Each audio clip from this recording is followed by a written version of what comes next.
জানালা খুলে পরীক্ষা দিতে কোনো অসুবিধা হচ্ছে, আমরা নিজেরাই দেখে যাচ্ছি, আপনাদের কোনো টেনশন নিতে হবে। কিন্তু কালকে 10 মিনিট চলে গিয়েছে, কালকেও 10 মিনিট চলে গেছে, সে টাইমটা দেয়নি, তাহলে আমরা আজকে কি করে ভরসা করবো যে আবার টাইমটা দিচ্ছে? কিন্তু আজকে টাইমটা দিতেই হবে, সেটাই বলছি, টাইমটা দিতে হবে। 1 ঘন্টা এর আগের দিন তো 10 মিনিট কারেন্ট ছিল, লিখতে পারিনি। এরকম স্কুল আছে একটা জেনারেটর রাস্তা করলি না, ডেকোরেটরের থেকে একটা করলি তো 10 মিনিট যেত। এর আগের দিন হয়েছিল কিন্তু 10 মিনিট লিখতে পারিনি।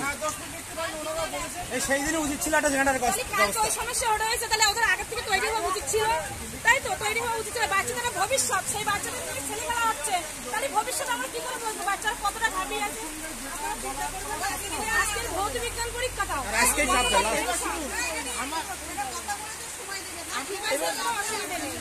আমার একটা অনুরোধ শুনুন, আপনাদের এই কথা বলা কিন্তু ওদের ওখানে ক্ষতি হবে।